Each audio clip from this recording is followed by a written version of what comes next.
नमस्कार, आपका मेरे चैनल में बहुत बहुत स्वागत है। सावन माह के शुक्ल पक्ष की तृतीया तिथि को हर साल हरियाली तीज का व्रत रखा जाता है। इस बार हरियाली तीज का व्रत रविवार 31 जुलाई 2022 को रखा जाएगा। हरियाली तीज का व्रत सुहागिन महिलाएं अपने पति के दीर्घायु की कामना के लिए रखती हैं। इस व्रत को करने से अखंड सौभाग्य का आशीर्वाद प्राप्त होता है और दाम्पत्य जीवन सुखमय होता है। वहीं कुंवारी कन्याएं यदि इस व्रत को करती हैं तो उन्हें योग्य वर की प्राप्ति होती है। हरियाली तीज के दिन महिलाएं साज श्रृंगार करती हैं और नए वस्त्र पहनती हैं। हरियाली तीज पर भगवान शिव जी और माता पार्वती की पूजा अर्चना की जाती है। सही विधि और शुभ मुहूर्त में हरियाली तीज की पूजा करने से शिव जी और माता पार्वती का आशीर्वाद प्राप्त होता है। लेकिन आप इस बात का विशेष ध्यान रखें कि हरियाली तीज की पूजा में इससे संबंधित व्रत कथा जरूर पढ़ें या सुनें, तभी व्रत सफल माना जाता है। आइए अब मैं आपको हरियाली तीज की व्रत कथा सुनाता हूँ। हरियाली तीज की व्रत कथा के अनुसार भगवान शिव ने माता पार्वती को उनके पूर्व जन्म का स्मरण कराते हुए कहा कि हे पार्वती, तुमने पूर्व जन्म में मुझे पति के रूप में प्राप्त करने के लिए कठोर तपस्या की। हिमालय पर्वत पर अन्न जल का त्याग कर तुमने सभी ऋतुओं का कष्ट सहा। एक दिन नारद मुनि तुम्हारे घर पधारे और उन्होंने तुम्हारे पिता पर्वतराज को बताया कि विष्णु जी आपकी कन्या पार्वती की कठोर तपस्या से अति प्रसन्न हुए हैं और वे उनसे विवाह करना चाहते हैं। मैं विष्णु जी के भेजने पर यहाँ पर आपसे मिलने आया हूँ। नारद मुनि की बात सुनकर तुम्हारे पिता के चेहरे पर मुस्कान आ गई और वे अति प्रसन्न हुए। उन्होंने तुरंत इस प्रस्ताव को स्वीकार कर लिया।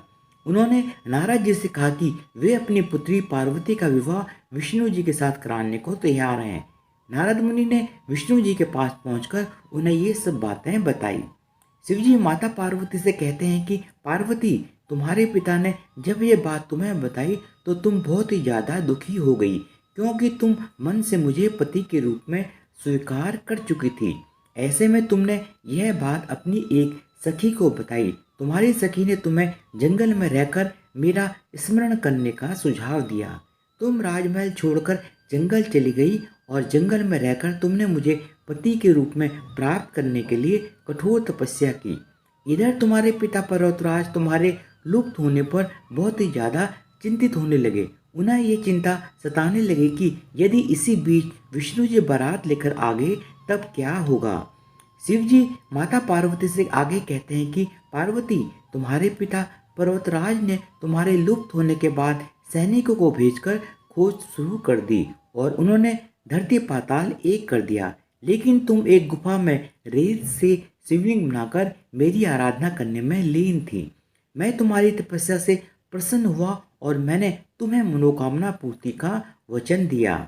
इधर तुम्हारे पिता पर्वतराज भी जंगल में घूमते घूमते गुफा तक पहुंच गए। तब तुमने अपने पिता को बताया कि कैसे तुमने शिव जी को पति के रूप में प्राप्त करने के लिए कठोर तपस्या की। तुमने पिता को बताया कि तुम्हारी कठोर तपस्या अब सफल हो गई है। तुमने पिता से कहा कि तुम उनके साथ तभी जाओगी जब वे तुम्हारा विवाह शिव जी के साथ करने के लिए राजी होंगे।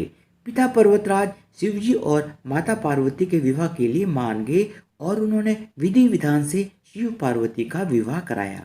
शिव जी माता पार्वती से कहते हैं कि हे पार्वती, तुमने मुझे पति के रूप में पाने के लिए जो कठोर तप किया उसी के फलस्वरूप हमारा विवाह संपन्न हो पाया। इसलिए जो स्त्री इस व्रत को करती है उसे माता पार्वती की तरह अखंड सुहाग की प्राप्ति होती है और अखंड सौभाग्य का आशीर्वाद मिलता है। धन्यवाद। आपको हरियाली तीज व्रत 2022 की बहुत बहुत शुभकामनाएं और प्लीज़ मेरे चैनल को सब्सक्राइब भी कर दीजिएगा विद बेल आइकन, ताकि मैं जो भी नया वीडियो डालूं उसका नोटिफिकेशन आपको मिल जाए। धन्यवाद।